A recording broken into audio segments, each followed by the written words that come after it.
कि सीढ़ियां उन्हें मुबारक जिन्हें छत तक जाना है, आपकी मंजिल तो वर्दी चढ़ाना है। नमस्कार दोस्तों, अगर आप लोग चाहते हैं कि उत्तर प्रदेश पुलिस के एग्जाम को क्रैक करना और अपने माँ बाप के सपने को पूरा करना चाहते हैं तो दोस्तों इस पूरे वीडियो को जरूर देखिएगा। और याद रखिए, आज ये पार्ट 1 वीडियो है। आज से हम लोग प्रैक्टिस सेट वीडियो को शुरू कर दे रहे हैं और तब तक चलेगा प्रैक्टिस सेट जब तक आप लोगों के सितारे और वर्दी यानी कि चढ़ नहीं जाती आप लोगों के।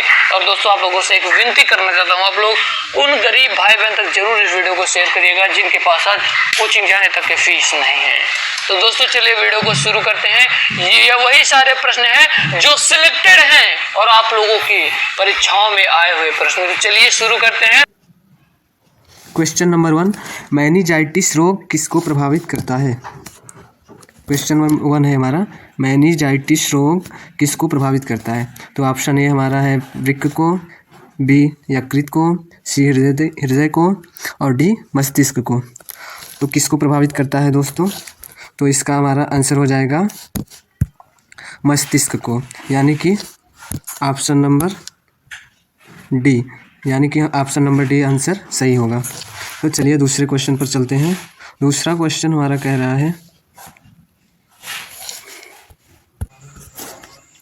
क्वेश्चन नंबर 2, सौर सेल को बनाने में किस तत्व का प्रयोग होता है? जो सौर सेल होता है, मतलब कि दोस्तों जो सोलर सेल होता है उसको हम सोलर सेल भी बोल सकते हैं। सोलर सेल को बनाने में किसका प्रयोग किया जाता है? तो किसका प्रयोग किया जाता है? मैग्नीशियम का या सोडियम का या कैल्शियम का या फिर सिलिकॉन का? तो इसका आंसर हो जाएगा दोस्तों सिलिकॉन का, यानी कि ऑप्शन नंबर हमारा बी, ऑप्शन नंबर हमारा डी राइट हो जाएगा। तो चलिए और तीसरे क्वेश्चन पर चलते हैं। तीसरा क्वेश्चन हमारा कह रहा है कि हजामत का शीशा कौन सा है? हजामत का शीशा कौन सा है? उत्तल या अवतल या समतल या फिर परवलयी? तो बताइए कौन सा आंसर सही होगा? तो इसका दोस्तों आंसर हो जाएगा अवतल। कौन सा हो जाएगा?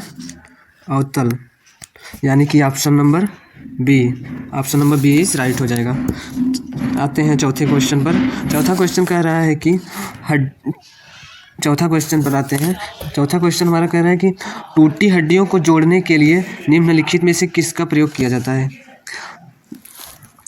ऑप्शन ए सफ़ेद सीमेंट, ऑप्शन बी सफ़ेद lead, option C zinc oxide, option D plaster of Paris.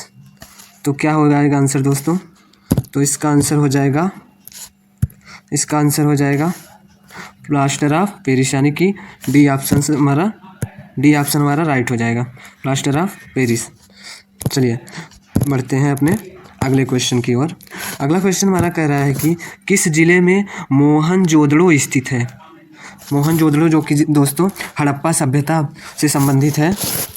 तो बताइए किस जिले में मोहनजोदड़ो स्थित है? ऑप्शन ए लरकाना या Montgomery, option C Sindh, option D Udhampur. तो इसका दोस्तों राइट आंसर हो जाएगा लरकाना इज राइट आंसर हो जाएगा, यानी कि option number A, option A is right हो जाएगा। चलिए छठे क्वेश्चन पर आते हैं। छठा क्वेश्चन हमारा कह रहा है कि राज्य अपहरण की नीति को किसने प्रारंभ किया था? कई नीतियाँ थी ना, जैसे कि हड़प नीति हो गया, राज्य हड़प नीति।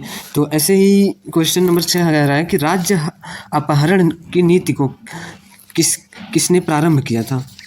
तो ऑप्शन ए है हमारा Lord Hardinge, option B Lord Clive, option C Lord Bentinck, option D Lord Dalhousie. तो किसने लागू किया था? तो इसका हो जाएगा लॉर्ड डलहौजी, यानी कि option number D Lord Dalhousie. Question number 7 पर आते हैं। क्वेश्चन 7 कह रहा है कि हम भारत का लौह पुरुष किसको बोलते हैं? लौह पुरुष किसको बोला जाता है? ये तो क्वेश्चन आप लोगों के लिए बिल्कुल हलवा लगा होगा। तो इस क्वेश्चन का आप लोग जवाब कमेंट बॉक्स में दीजिएगा। चलिए 8वें क्वेश्चन पर आते हैं। 8वां क्वेश्चन हमारा है, नमक सत्याग्रह के समय गांधी जी के गिरफ्तार हो जाने के बाद आंदोलन के नेता के रूप में उनका स्थान किसने लिया था? जब नमक सत्याग्रह का आंदोलन चल रहा था तो गांधी जी को गिरफ्तार कर लिया गया था। तो उसके बाद आंदोलन के नेता के रूप में उनका स्थान किसने लिया था? अब्बास तैयब जी ने, या फिर अब्दुल कलाम आज़ाद जी ने, या फिर जवाहरलाल नेहरू ने, या फिर वल्लभ भाई पटेल ने? तो किसने लिया था देखते हैं। तो ऑप्शन हमारा ए ही सही है। ऑप्शन ए हमारा है अब्बास तैयब जी। अब्बास तैयब जी ने ही लिया था इनका स्थान। क्वेश्चन नंबर 9 पर आते हैं कि किसने सचिंद्र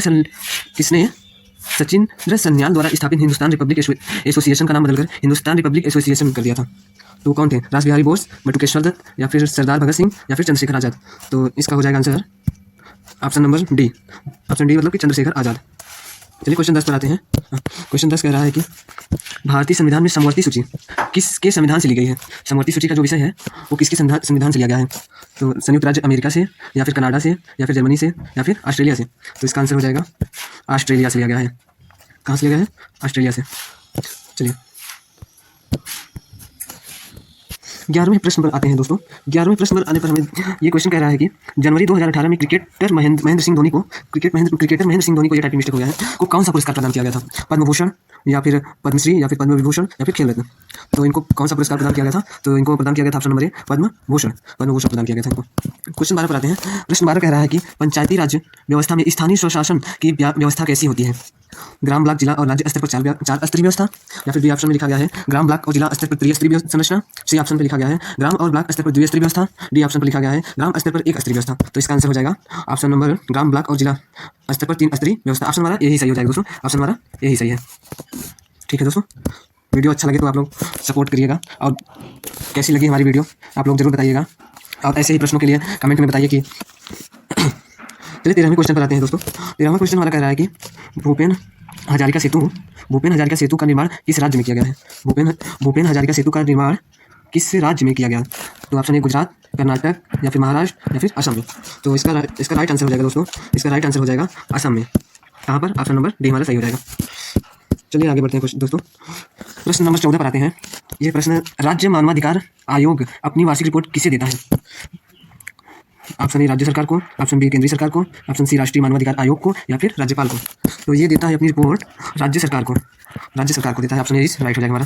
तो चलिए 15वें प्रश्न पर आते हुए, 15वां प्रश्न कह रहा है कि आतंकवादियों ने भारतीय संसद पर हमला कब किया?